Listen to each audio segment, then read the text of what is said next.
possibility. All right. I call to order the policy committee meeting for Thursday, August 28th at 1:30. We have in attendance Mr. Steele, Mr. Flynn from the Assembly. We have Mr. Sullivan from the Mayor's Office, and we have Mr. Campbell from DOT. Missing currently is Ms. Edwards or a representative from ADEC.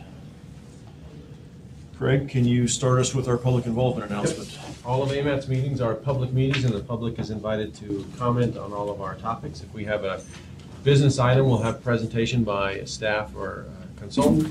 At that point, the committee will be given an opportunity to discuss the matter, and then the public will be invited to comment. Thank you. We have in front of us, on top of our stack of paper, an agenda. Does anybody have any changes they'd like to propose to the agenda, modifications? Any objection to the agenda being approved as presented? Seeing none, we have an approved agenda. We have minutes, Mr. Lyons? Right there, July 24th, last month. 24th. I had a chance to look through them, Mr. Chairman. They look accurate to me, so I'll move approval. Second. Moved and seconded. Any corrections or amendments anybody would like to propose? Any objection to the minutes as presented? Seeing none, the minutes are approved. Business items, 2015 to 18 tip air quality conformity approval, Mr. Lyon. So the next three items in your stack relate to that. The first thing you have is what says a resolution of the AMATS Policy Committee. And right behind that is the public review draft. This is the air quality conformity. As you remember, when we're doing our TIP or our MTP, the first thing we need to do is make sure it's an air quality conformity determination has occurred. And so in this case, we did that. That document there, the public review draft, is the air quality conformity determination. That did go out for 30 days public review and received no comments, no adverse comments or comments in any shape. The resolution is something that Steve Morris, just making sure he's in the back room there, he created, thought it would kind of help set the ground rules and the understanding that we're all on the kind of the same page here for what we feel about the air quality conformity and determination and whether it conforms to the rules, et cetera, et cetera. And so this is something that the TAC discussed at their last meeting and recommended approval of as it is written here in combination with the air quality conformity determination. So that's the first item before you is the air quality conformity determination. We always have to make sure we approve that first, because if the document doesn't conform, there's no reason to actually go through the process of approving the document. So that's your first item, and between Steve and I, we should be able to answer your questions on that item. Well, my first question is relatively simple. Are we approving then the document and the resolution? Is that your intent here? That's the intent, yeah. Okay. Good. So does anybody from the public have any comments about the resolution or the air conformity document as presented? Seeing none. Anyone from the committee care to make a motion, make a comment? A motion and a question, if it's okay, Mr. Chairman. I'll move to approve the resolution and the public review draft. Moved and seconded. Mr. Flynn? Yeah. I'm trying to remember. Was the federal regulatory standard changed with regard to carbon monoxide, or was it with PM10 in the last couple of years? Steve, can you help me remember? Neither of them have changed. What has changed is the calculator or something like that? Well, I think what the process has changed is because we have concentrations of both carbon monoxide and PM10 have dropped to a low enough level so that we qualify for what's called the limited maintenance plan. Right. And it changes the rules of how we go through this analysis. It used to be we had to have a budget and compare ourselves to the budget. We no longer have to do that. In fact, this is the first time that AMATS has had to go through this less stringent process. So that's what's changed between now and perhaps the last time we went through the conformity process. Maybe my memory is faulty, but I thought we had some discussion about a year ago about the same resolution. New measure. Yeah, the EPA was model. considering a change to the PM10 rule, but they did not change it. They did not. They did not change it. Which way? Okay. And could you just, for Tim and Pete's edification, explain what they were looking at? Well, every 5 years, EPA has to go through a process where they review standards, the ambient air quality standards. They did take a look at the PM10 standard, which is particulate matter less than 10 microns. Essentially, in Anchorage, it's dust. And so they go through a process of taking public comment, looking at new scientific evidence, and deciding whether they should change the standard or not. And they put at one point in time, they published a proposal to change the standard, but opted not to in the end. And so the standard is the same as it was, has been since 1992, basically. How close are we to the standard recently? PM10, we're actually fairly, Eagle River is a PM10 limited maintenance area. Okay. In Anchorage, we have come fairly close to the standard. On occasion, we've actually exceeded the standard. You're allowed up to 3 exceedances in a 3-year period. We have 3 right now. So the 4th one would be a violation. Is it a monthly measure? What's the measurement? Done daily. Daily. And that standard's set on a 24-hour basis. Gotcha. Thank you. Any further questions? I guess if we have a 4th violation, we'll talk about it some more. Yeah, let's just put that off until we actually have to, shall we? I'm fine with that. So, Steve, I seem to recall, and maybe it's the same thing Mr. Flynn was recalling as well, wasn't there talk about on the carbon levels, changing the emissions and changing the model on carbon modeling as well? And it raised the numbers quite a bit, I thought. Am I? But yeah, no, that was real. I think you're referring probably to the emissions budget, and there were changes in the modeling process.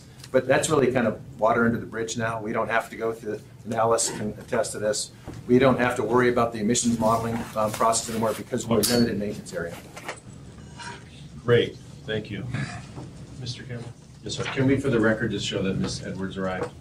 My Since apologies for the delay. Since we're about to vote on the air quality conformity, I'd like it to be nice to show that she was here for that. Thank you. She's sort of our subject matter expert here. She is that. So, I know you came in late and you probably haven't caught your breath, but we've got a motion before us to adopt this as presented. Do you have any comments you'd like to share with us? And I listened to the information that Mr. Morris provided, and he's accurate. So I've read through the conformity determination, and I believe that it's fine. So I'm happy with it. Thank you. Any further discussion? Any objection to the motion in front of us? Seeing none, that item is passed. Next, we have the 2015-2018 TIP document. Mr. Lyon? Yes, this is the tip itself. It is unchanged from the last time that you saw it, and basically all the previous times you saw it, before we did the public review draft. So it is before you for final passage.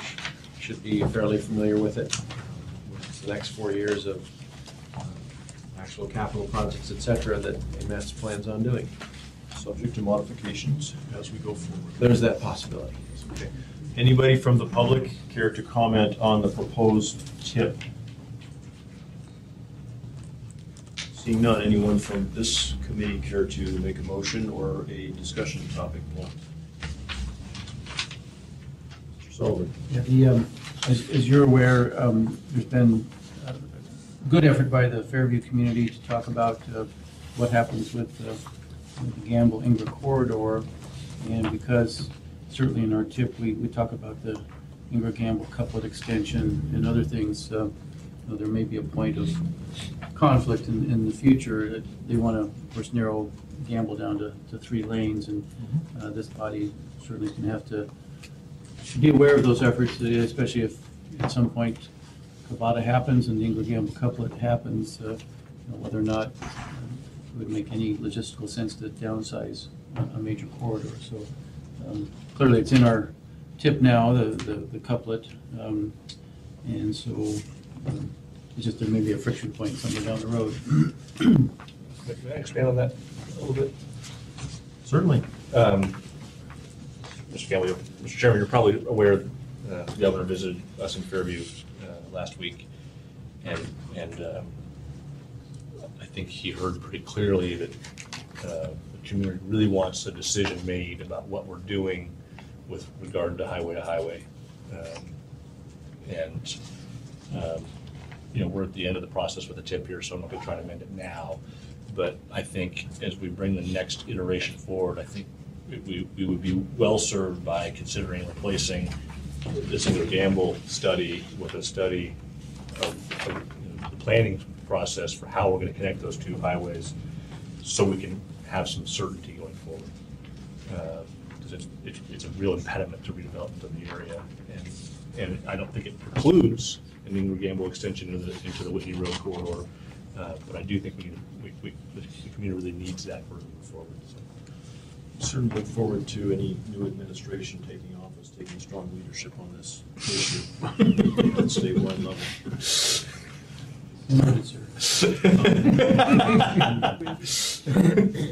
Pass that on. This is a unique conversation we can have right now, isn't it? With that, Mr. Chairman, I'll move approval of the tip. Second. Moved and seconded. Any further discussion amongst the committee members at this point? Any objection to passing the tip forward? Seeing none, tip approved. Mr. Lyon, we have the Freight Advisory Committee bylaw revision. Yes.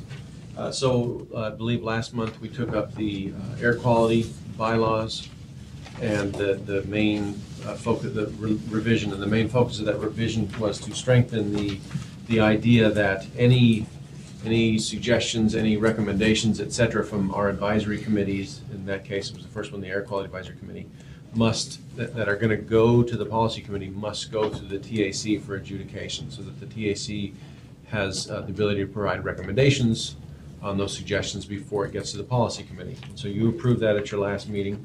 And in this case, we have the bylaw revision for the Freight Committee and the Bicycle and Pedestrian Advisory Committee. And they're the identical revision to strengthen the idea that the recommendations go through the AMATS Technical Advisory Committee before they go to the policy committee. The technical committee met on these two items and took them up together as both items at one time and recommended approval to you folks for both of them. So, Thank you. Any comments from the public on this proposal in front of us? I guess I would think that this is a housekeeping issue and not of particular significance, but I do like the fact that we're strengthening the technical committee's role and recommendations to this body prior to our viewing it. And with that, I would like if somebody could, just to share one other piece of information I should have shared first is that I discussed these two changes with both the chairs of the Freight Committee and the Bike and Ped Committee, and they had no problem. They thought it was a good idea to make this change just to clarify that.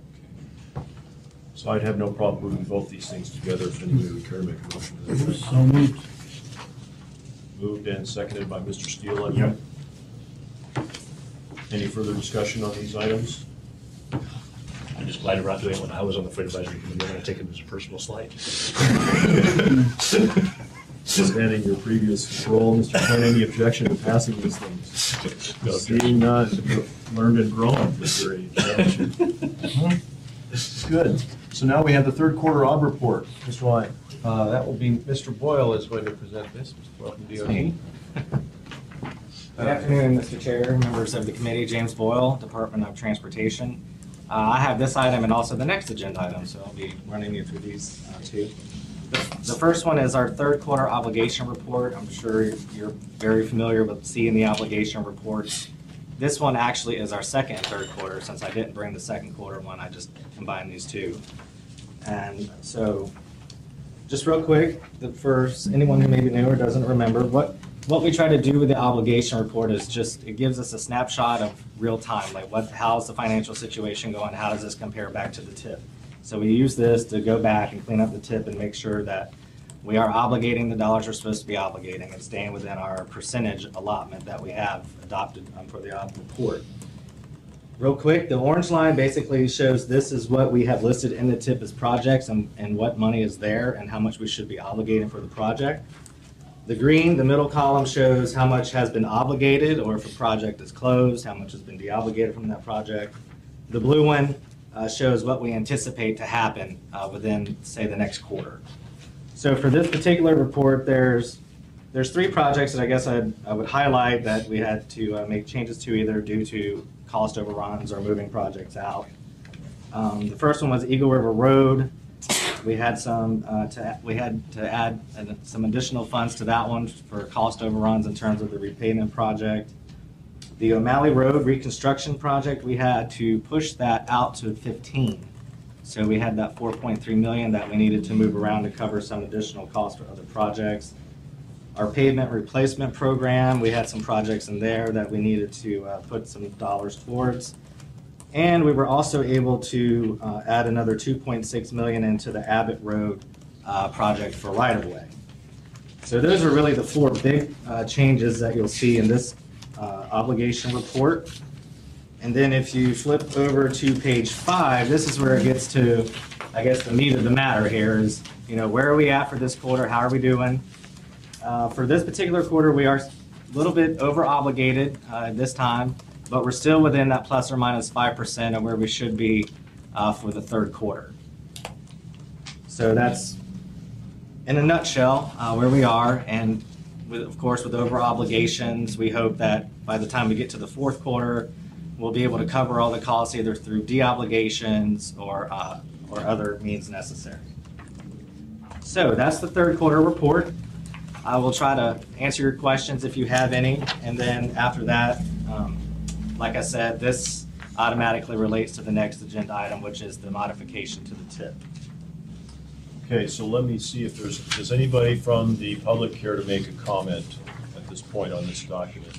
Are we actually taking action on this document, Mr. Lyon, or are we taking action on the following document? The TAC took action on both, Okay. so you could take action All on right. this, or you can move So them I will together. throw it open to the committee. Mr. Flynn?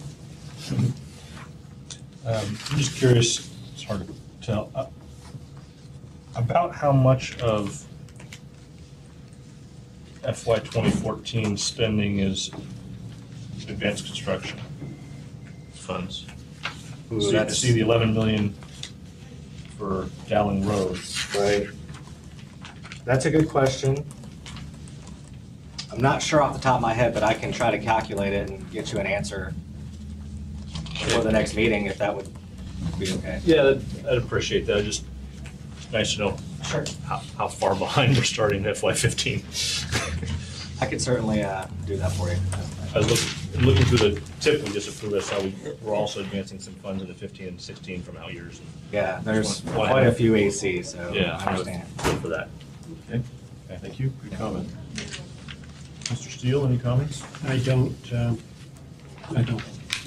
Mr. Sullivan? No, do you want a motion to combine like we did the last one? Or? I think there's another discussion we're going to have on the second one, so I'm going to postpone that for a minute. Case Edwards? No, I don't have any questions. Thank you. Okay, so I think in front of us we have, let's just take this 5E as the proposed tip. Approved. Moved. And moved and seconded, thank you. Any further discussion? Any objection to passing as presented? Seeing none, okay, that is approved. Now on to, I guess would be item 5F. Yes, this is the actual tip admin modification that directly relates back to the projects that we discussed in the OB report. And again, you can see on your memo, the tables are listed where we're making changes. The red basically shows what was changed according to what was there. So like I said, we're mostly making changes in Table 3, which is the roadway improvement table for the pavement replacement program, Eagle River Road Rehab, O'Malley Road, and Abbott Road. And also in Table 6, the National Highway System, we needed to add a project in there for the 5th and 6th Avenue repaving projects. And with that, TAC recommended approval, and I will answer any questions you may have. Thank you. I know this is a little bit of a rehash. Any comments from the public on this? Okay, any further comments from the committee on this? Yeah, just want to make sure I have it clear, Mr. Chairman, if you don't mind. The 5th and 6th Avenue repaving, that's NHS dollars, so it's not Correct. technically our Correct. Right. money. It's not- the informational it. table, but it's Yeah. not AMATS. It was is to reflect, excuse me, through Chair, Mr. Flynn, it was to reflect what was modified in the STIP, to break that project out to get its own payment funding out of the NHS fund. Like how we treat the railroad money. Mr. Steele? From where to where? Well, what, I think, if I can speak for Ms. Witten, she can correct me. Basically, the STIP, of which our TIP is a piece, had money from National Highway System projects, and this shows how it's being funneled into our service area. that about right? Are you asking the project you meant limits? the- or are you asking the- I was asking the project limits in terms of, it'll do whatever we have, is that the theory? Remember the 5th and 6th? The termini, what are they? This is all street number. It's the tire length, that's fine. I mean, Hell to gamble is what we've got. Finally, something to Really? Okay. Can I have a motion, please? Move to approve TIP administrative modification 12 is presented. Second. Moved and seconded. Any further discussion? Any objections as presented? Seeing none, it's approved. Thank you. Thank you, Mr. Boyle. Craig, do we have any other business items before us this time? I don't have anything. Okay. Since we didn't put it on the agenda, I guess it'd be kind of a late time. Unless you had a business item that was outstanding that we hadn't adopted yet. Jack, I hope you're not challenging my memory. I'm not. I will They just say, got back from Fairbanks, so. we'll move on to informational items. 6A, please, AMATS second quarter UPWP report. So the UPWP, again, is our planning funds, mainly staff time, but there's some consultant funds in there. And so there's the item 6A that you have. And this was requested by the TAC, and this is just to kind of catch you up to date. End of the second quarter, theoretically, you would be at 50% of your amount of funds budgeted expended. We are actually at about 37%. The main reason for that is for the first 2 quarters, we had, well, for the first quarter, we only had 2 staff. For the second quarter, we had about halfway through, we added our third planner, which was Joni Wilm. And so we were understaffed. We are now fully staffed, but at that point, we didn't have anyone there, so. And basically, the columns show the tasks that are in the UPWP, a little status there. And then if you look over percent of tasks complete and percent of funding spent, you can see how much money we've spent. And, for example, the TIP is at 124%, but we just adopted it today. So there won't be any more funds spent probably on that for the rest of the year, short of a little bit of care and feeding. But otherwise, theoretically, one would hope we're not going to amend that thing before we get done with the year. I guess we could, but so not too much more spent on that. But so for the most part, you can see how we're doing with tasks. We're fairly on schedule. Certainly now that we're fully staffed, we are fully expecting we'll do a good job of getting through most of the funding that we have. So happy to answer individual items, but this was a request from the TAC to give a status report. So I guess, are there any questions from the public on this? Any questions from the committee on this? Mr. Flynn? Yeah, I think the next time we receive this, it would be nice first to have a summation at the bottom. Okay. 37%, you mean? Yeah. And then I assume there'll be a little bit, as you work through your year, you move things around based on fund availability and so on and so forth. And so to the extent you have outliers, like somehow you have something 90% done, the travel options, 292 without spending a penny. That was mostly done in previous years, clearly. Yeah. But sort of just maybe a summary of how you're maybe reallocating funds amongst tasks, just so we have a feel for how you're going to hit your budget. Generally, the idea is, you folks usually see a UPWP amendment in the fourth quarter. When we get our third quarter report and we see where we are, and we're a couple of weeks or maybe a month or so into the fourth quarter, that's when I work with the admin staff, with Renee Stewart, our principal accountant, and work to figure out how much more we're going to probably need in certain tasks and move stuff around, because the feds will reimburse tasks as long as each element isn't over 110%.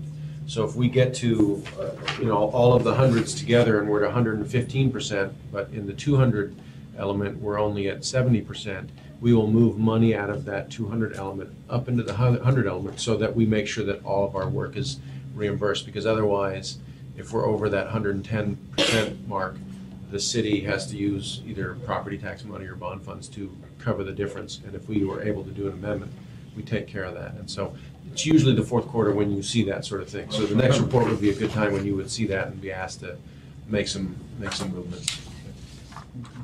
I have a couple questions, Greg. Are we on the federal calendar year with this, or what calendar year is This this? calendar year is a regular calendar year, so from January 1st to December 31st. Okay. I mean, So it's, second quarter is through June then? yes. Okay. And then I guess I would, maybe a slightly different vein than Mr. Flynn, but I guess I'm interested in things that are off target that interfere with our ability to get our work done.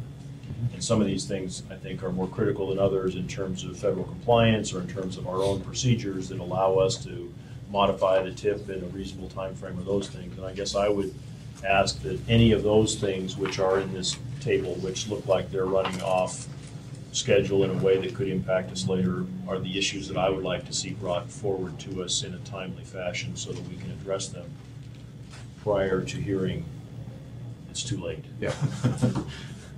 We'll make sure to do that. Okay, thank you.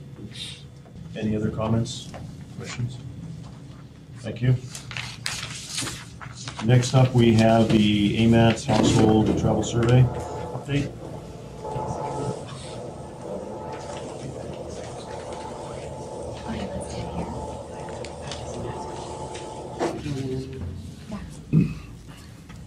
Thank you, Chair Campbell and also committee members. My name is Teresa Brewer. I'm a senior transportation planner with AMATS, and Juan Lee is with R&M Engineering, and she's our public involvement specialist for this particular project. Our purpose here today is to introduce the Regional Household Travel Survey project to you. As you may know, in 2002 was the last time that we undertook a regional household travel survey.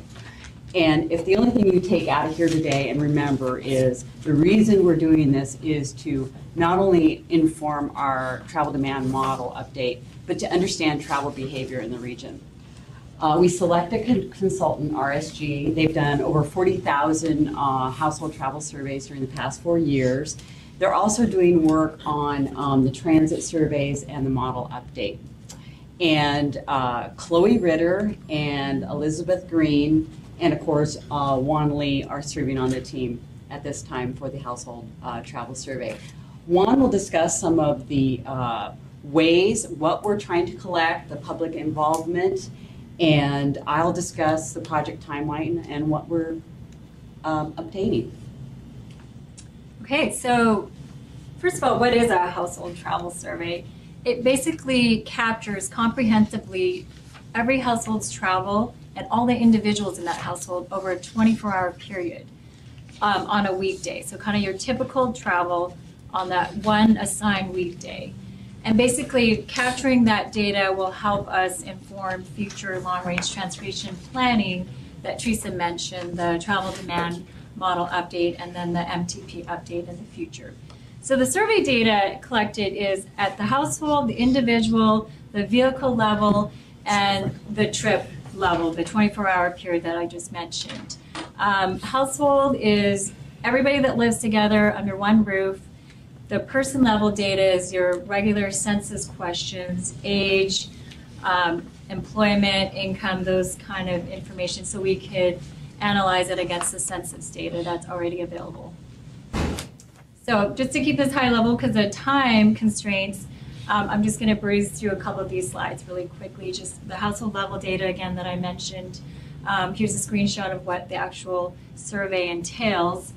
Person level data, education, gender, ethnicity, education, and then vehicle level data, how many cars, year, make, model, that kind of information.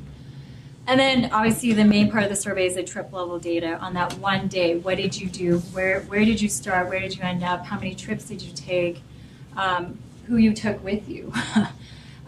Did you go to school? Did you take your kids to daycare, recreation, work, meetings? So all of those questions are asked.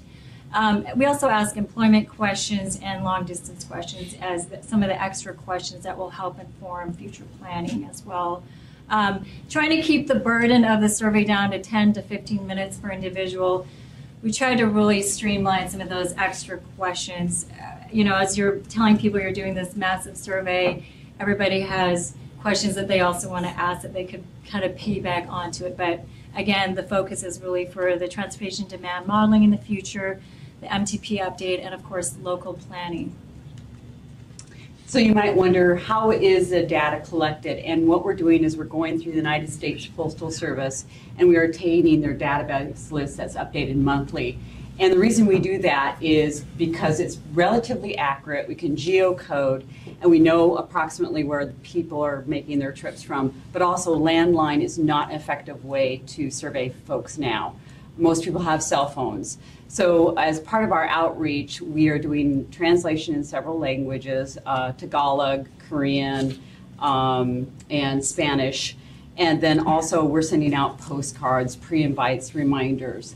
The study region and sample size, we're including some of the AMATS who borough. We may expand that boundary out to Willow because obviously it's regional travel patterns that we're interested in. And we want to ensure that we have some consistency between models, and we know that Federal Highway Administration is going to ask us to look at doing things on a regional basis. So we also within our survey, we ask, how do people want to be contacted? You know, is it by email, by phone? When you do the survey, you will get an incentive from Walmart or Amazon. I believe it's a $10 gift card. If you have a larger household, it's $20. We also will take volunteers for the survey. Their responses will not be included in the main survey. They will be separated out, but they can participate. However, you will not get the incentive, but we welcome your input. And as I mentioned, we'll have translation in Tagalog, Korean, and Spanish. What's the purpose of the input if you don't use it? And Because it will be really interesting to analyze, but we also know that there could be with volunteer groups and volunteers, there could be a bias in the sample, and we're seeking a random sample. But we are very interested in those travel patterns. And the idea is that this survey is randomly selected households so that you have a geographically, I guess, balanced number of households from every census tract. We don't want to oversample in some areas unless those are areas that are hard to reach, such as the low English, high minority communities that may or may not respond to surveys. So we may want to oversample or upsample is actually the correct term. Right, and we will be upsampling some areas in environmentally justice areas and then in some higher growth areas. And also Patrick, we don't want to preclude anybody who wants to participate in a planning study. So, and we've had a couple people volunteer, so we thank you, and anyone else who wants to participate can also do that. So just a quick overview on the public outreach. Our public outreach goals were very focused on, one, just encouraging people if they received a postcard invite to participate, randomly survey people to go ahead and participate, to encourage them to participate so we can get the goals that we're trying to reach for the response rates. And then also provide them with resources if they have questions. So we have a website, we have a phone line that they can call anytime, the translations, and then just to promote their ability to start and complete the surveys. We also actually added a lot of the AMATS policy and technical advisory committees, just so you are aware that this was going on in case you had questions as well, that we were all on the same page with the same information, presenting to stakeholders, again, to encourage and also legitimize that this is a study going on that is a partnership between the municipality, DOT, AMATS, and that just to encourage participation. We've had press releases, we've been interviewed by the media, Craig has, and just trying to create awareness for this study. The last time the household travel study was done for the Anchorage area, the AMATS area, was in 2002, I believe. So a lot of things have happened and changed since then, new infrastructure, new roadways, and so just to remind people, your participation is really important for planning. did you give him a good quote? Talk to me. I did. You didn't do it? You told me. For the project. DOT's probably over it anyway. For the project timeline, we issued the contract in May and had a notice to proceed. We designed a study and a sample from May to June. We did have a pilot survey go out in July. And as you might expect, some of those responses probably had travel behavior going to the Kenai. And we recognize that, but we wanted to refine the questions and see if there were any areas where people were having difficulties answering questions. We will go out with the main survey between September 9th and October 24th, with the last day of travel reporting in October 23rd. And we should have all the data sets and documentation prepared between November and December of 2014. If you have any questions, we'd be happy to answer them. I'm sure we'll have a few, but we've got a few minutes, I think, to spare. Does anybody from the public want to ask a question or two before we turn the committee loose here? Okay. Mr. Steele? Yeah, mine was, did you say what the sample size was? The sample size is about 2% of the entire households within the Anchorage Bowl region, the AMATS boundary, and a portion of the Mat-Su. So it's about 115,000 households, I believe, from the Anchorage Bowl, and I think it's about 30,000 households from the Mat-Su. Mr. Flynn? I did the pilot survey. I'm good. Thank you. Your vote has already been counted. Wasn't too hard. Well, they already told me to throw it out. They threw it out. Might be after Obviously biased. Ms. Edwardson? The only question I had was related to the timing of the survey. By hitting that sort of fall season, do you expect you'll get some winter driving, maybe some changes from winter driving versus summer driving? Patterns that might be different? Potentially we will. In the past, we've usually surveyed in the spring, and due to the fact that we were not able to issue a contract until later, we're moving it to the fall. But we should be able to capture a lot of the travel patterns before winter sets in, and hopefully get a representative sample of people's travel behaviors. But we'll definitely compare that to some of our earlier results. I want to build on her question a little bit and say, we have quite a bit of seasonal traffic, in terms of non-residential traffic. How is that built into this result, or is it? For the summer sample, for the sample survey, we understood that. And I mean, if you take, say, if October is your primary month, we're not going to have tour buses, we're not going to have a lot of summer travel going on. correct. Probably wouldn't be picked up anyway at households, Right, right? we That's what I'm never, saying. yeah. How do you adjust with a non-household for those types of numbers, or do you? In the past, we've only captured the spring survey. We haven't captured a lot of the tourist season, but I suspect that RSG probably may have a certain way of weighting the responses or going through the data and analyzing it to make sure that whatever we're capturing is reflective of the average travel day. And that probably is a really good question that I'm happy to ask them. May I try on this one? Excuse me? May I try a follow-up on this one? Sure, because if you don't, I will. Do we safely assume that other data sets are utilized to come up with your traffic model rather than just this survey? How is it that Right, and this is a separate effort from the travel demand model. We use socioeconomic information and actual permanent traffic recorder counts along with a recent Bluetooth origin and destination study that we did. So this is in addition to that effort. RSCG is also updating our travel demand model, so it improves some efficiencies between the projects so that we can meet a fast track schedule. So, yeah, so like Teresa said, this is one input into the travel demand model. Socioeconomic data as well as land use allocation data all go into the model.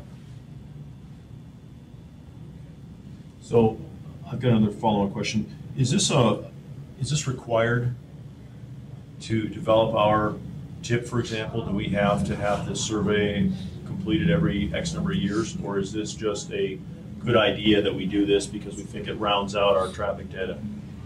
The last survey was done in 2002, and I don't know that it's necessarily required for the TIP. However, if you want a robust model, you need to gather this information. And so this is a really key piece for our travel demand model update, which obviously we'll use to inform the Metropolitan Transportation Plan. And the model is required, as I understand, by FHWA to be robust and updated with the most relevant and current census data and planning assumptions. So we've had a new census since the last one was done. And so that's the impetus for this model update with the full survey data collected also. And then you said you were kind of working in partnership between DOT and the municipality and AMATS, and I see a fairly substantial amount of this work being done in the valley. How is that partnership working out there? What is being contributed by the Matsu Borough for this study?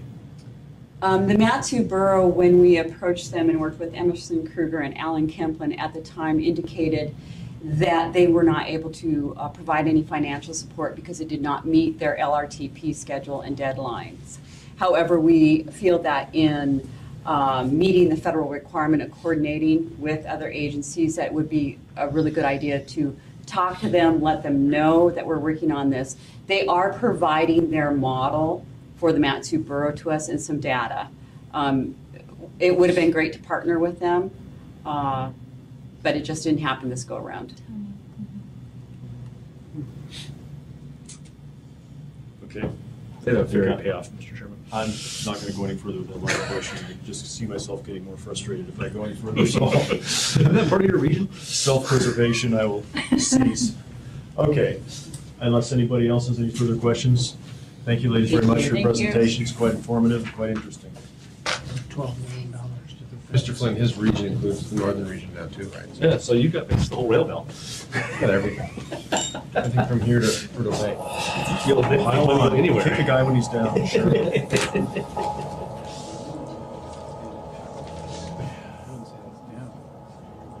Don't know how to go through. There's just more people lining up to kick one's tail. Someday you and I'll do a tour of DOT together. Mr. Lyon, before I get any further harassment up here, could you please take us to the MTP update? Yes, at our last policy committee meeting, folks requested an update on the status of our MTP, our MTP, RFP, et cetera, the next one that we're doing. And so the last one was approved May 25th, 2012, which means the next one needs to be approved by May 25th, 2016. Due to several different reasons, we're a bit behind schedule, and our current pace suggests that we would be done no earlier than November 30th of 2016, which is, I'm not that great with math, but that's later than May, which is late. Yeah, I hear you. So that gives us a couple of options, and at the memo you'll see the two options down at the bottom, and those came about in a TAC work session. We could do what we did last time, which was when you go into a conformity lapse, there is a 1-year grace period now, and so you can continue your planning efforts and your construction efforts, et cetera, as long as you have an approved Metropolitan Transportation Plan before that 1-year grace period ends. But you cannot modify your TIP within that grace period, can you? You cannot. Yeah. You can use the one that you're using, and You cannot modify that's it. about it. Okay. So that is option one. Option two would be that we create an interim update of the MTP where we don't change any of the assumptions. We just look at the current one and make sure, if there's any projects that were done, you take those off, just to reaffirm the goals, et cetera, make sure your financial assumptions are still all in check. And what you do is you're basically doing a very truncated version of your MTP update, and you're restarting your clock. You're not changing your horizon year. It's the same 2035 horizon year, but you are gaining yourself 4 more years because you've done an interim update. We did an interim update here, I believe, in 2003. I think it was approved in December of 2003. So we've done this previously at AMATS. And that is kind of our staff's recommended path, and the TAC agreed that one made the most sense. Our suggestion was to, as we're creating this RFP for this MTP, when we get a consultant on board, they would have one of their tasks, and the first task would be to create that interim update.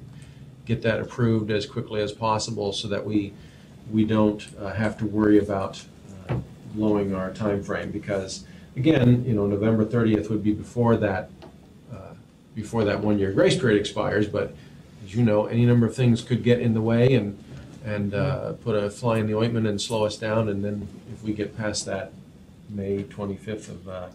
Yeah, I mean, we're 2 years out and we're only got 6 years worth of slack, or 6 months worth of slack. It's Right. kind of alarming to me already. And the last time that we the last MTP that we did, that from the time the consultant was on board till approval was about 17 months. And that was quote unquote a fast version. So the concern is always that something's going to get in the way and slow you down. So I have had preliminary discussions with both FTA and FHWA about this idea of an interim update, and they agreed that that sounds like a possibility. They want us to provide some sort of formal request outlining where in the Code of Federal Regulations that is allowed, and then they'll mull it over and get back to us. So we'll probably be providing that next month. So if I understand, then, correct me if I'm wrong here, but your action item right now is to actually procure a consultant to start work on this. And one of the first tasks the consultant would do would be to develop this interim update, potentially pending approval of this body for that action, and then submit that to FHWA, FTA in the next 6 months to a year, at least in any event prior to the 5/25/16 deadline for an interim MTP update. That is correct. Take effect, and while continuing to work on the actual MTP update, Right. and hopefully having it done sometime around November of 16. Absolutely. But giving ourselves a little extra slack there in case somehow we need it. Yeah, we would not be, the idea would not be, hey, we got 4 years, take all the time you want. It would be November 30th Thank you is for still saying that. the deadline. That's when you're still trying to get it done, if not earlier. Okay. But we're not going to make it so that we get into that lapse and can't do any projects. What is your schedule for procuring your consultant? I just got the RFP from Vivian, and so that's the draft, and so we're looking it over right now. So in the next month or two? Next month or two would be, Can you put this on next month's agenda as an action item then, Yes. please? For Yes. us to approve one of these two processes for you to move forward with under the contract that you're Absolutely. developing? Mhm. Thank you. Any I would just say, No, I think we only need to be the latter option. I don't see any purpose to the front. Fine with me, I just don't want to preclude the committee from making decisions that they might. It could always be amended, but I think the business item could simply list the latter option. The only reason we would do the first option is if we sent the request down to FHWA and they come back and say, no, that's not allowed, we don't fine. believe that you can do This that. isn't an action item right now, I just Right. don't want to preclude anything. I would Absolutely. like to see this as an action item for the next committee meeting, please. You bet. Mr. Sullivan, further Yeah. questions? Yeah, just, weren't we in the same position when the 2012 was due? Didn't we just kind of go through this where we were behind the date and playing catch-up? We did that back then, yes. There were it seems like there are extenuating circumstances both times. Part of the problem this time was extended time getting this out of purchasing. Almost 6 months it took to get through our purchasing department and the OEO problem. So significantly, there's your 6 months right there. Gotcha. And a little bit of time with review of the RFP, so. Okay. Good point. Thank you for bringing this forward. I know it's not particularly comfortable, but I'd rather do it Oh, I now love it. than I later. love to let you know how we've blown the date again. It's great. It doesn't get better with age. Yeah. Next item, Spinard Road project update. I believe this was requested at our last meeting as well. Who is going to be taking lead on that? Mr. Hanson? The guy with a smile on his face. Right here. Smile or a smirk. The bigger smile on his face. Good afternoon, I'm Jerry Hansen, the Public Works Deputy Director for Project Management and Engineering, and this is John Smith, our Project Manager for the Spinard Road project. My understanding that we're here to talk a little bit about the difference between federally funded projects and legislative and local funded projects, and then give an update about where we're at on Spinard Road. Normally, a federally funded project would probably take somewhere in the neighborhood of 5 to 7 years to get to construction. A local funded, whether it's bonds or legislative grant, would take somewhere between 3 to 4 years. There are some steps that are required in federal funded projects, such as the federal environmental documents, whether categorical exclusion, whether it's an environmental assessment, makes that dependent. And The other thing is that these timeframes that I'm discussing right now are predicated on that we either have funds programmed so that they would be there at each phase, ready to go to work, whether it's going on to design after the environmental document or going into utility relocation phase or the right-of-way phase or then into construction. Or that we do have the cash in hand in the bank so that we can just move right on to the next step and not have to sit and wait for appropriation of the funds or going through an election and for the bond funds. In this case, we have not received any legislative funds for Spenard Road that I can remember. And I don't see that we're going to in the near future. We have had requests in previously. Our legislative request for roads and drainage is in the low $130 million each year average. We have received approximately 1/4 of that amount each year, and there's a lot of projects spread out through the municipality. We have our bond funds, the bond package, again, for roads and drainage is in the low $20,000 in the last several years. Million. Pardon me, Mayor? Low 20 million, not, you said 20,000. Did I say 20,000? Excuse me, 20 million. Dropped to zero. I apologize. So, the chance of our getting legislative funds or grant funds for this project are probably very slim unless there's a champion down in Juneau to help us.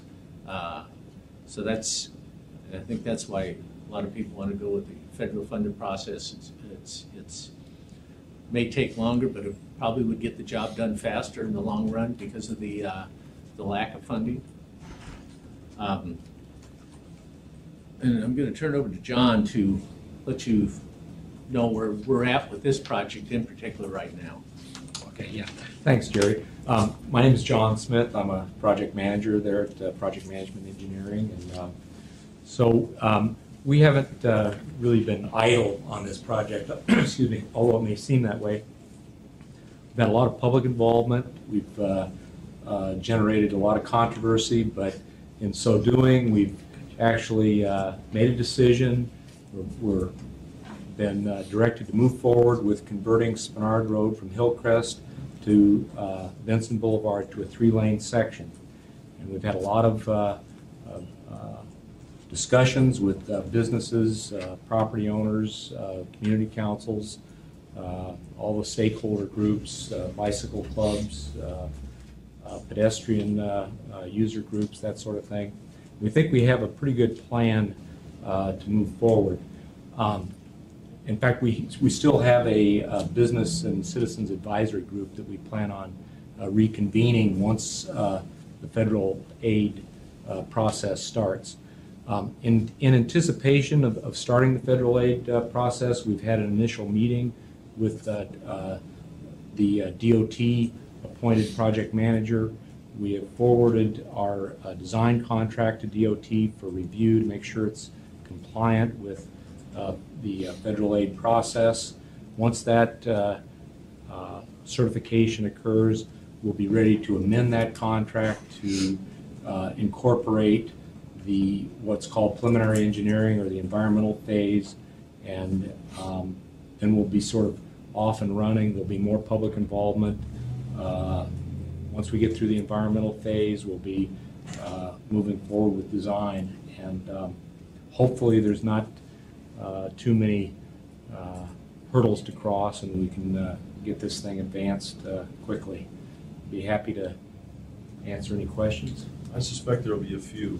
Let me start at the far end, Mr. Steele. Thank you. Thank you guys for coming to give a briefing. I did see some surveyors out there today, and I don't know whose they are, but somebody was out surveying that neck of the woods. Oh, I know what that's for. That's for the vacant property over by the bakery. Okay. Anyway, they, we see action, and the sad part in some respects is that we do have community buy-in at the moment, and we're not able to move forward because of the funding. And you know, we need to move forward. I know there have been discussions of some bonds this next time and trying to get some money up, but yeah, I think your analysis is correct in terms of Juneau. We're not going to have the funds, so. But it's a good road, it's well supported, and it's desperately needed. There's a renaissance taking place in that neck of the woods that's going on without us. And it would be nice to do what we can. So I appreciate the update. Mr. Flynn? What's the approximate delta between what this will cost using federal funds versus using state and local dollars? You can swag it.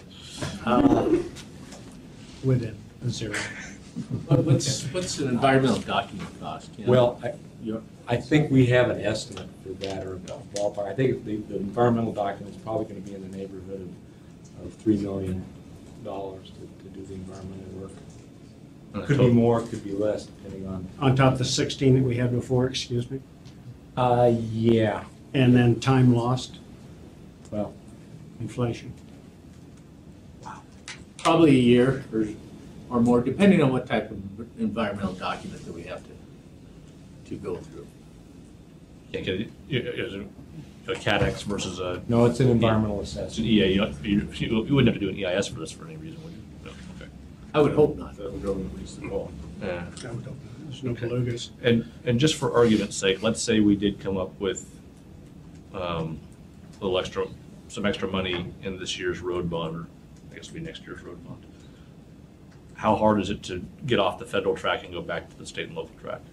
Well, I guess my comment on that is, once we go down the federal track, We're stuck. We should stay with it. And the point on that is commingling local money with federal money. It all has to be utilized to the federal standard. So I'm not sure that would be much benefit. I don't know, Jerry, is that? Unless we went all one way or all the other, it really doesn't make any difference.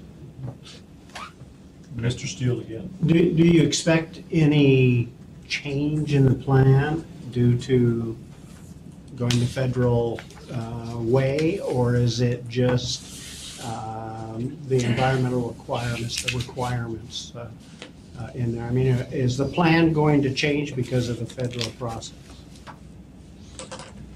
Plan itself, as far as a 3-lane road and that sort of thing, no. There may be some issues with improvements that would tie into properties where we may not be able to use federal funds to use that, but basically the plan is pretty much going to be the same one way or the other that I'm aware of. Gentlemen, anything else down there?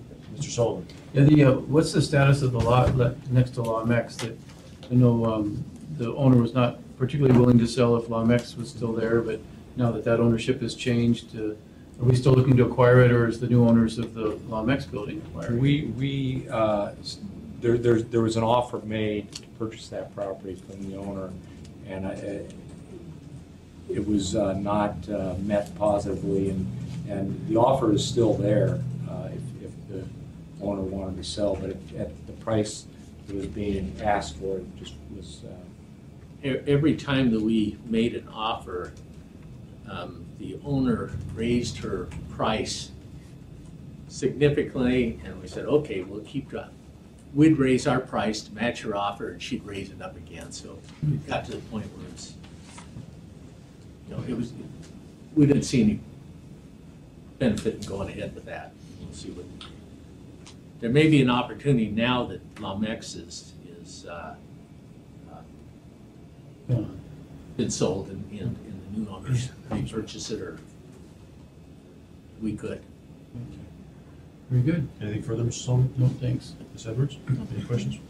Thanks, guys. Appreciate you coming down. Mr. Line, do we have any other informational items? I have one quick item. Please. Quick. As I talked earlier about the second quarter report and how we're fully staffed, I wanted to introduce our newest staff member. You recognize Jamie Acton from the Public Transportation Department. So she's come over to help us as our fourth and final piece of the AMATS puzzle. Not only does she have the public transit background and her knowledge of AMATS, but she's going to be doing a lot of the public involvement stuff for us that the feds are pretty darn keen on. So she's taking care of that for us. We're very lucky to have her. Welcome aboard. Yeah, welcome. Okay, we're to the part now where everybody gets to make whatever comments they've been holding back all hour. Mr. Steele? No comment.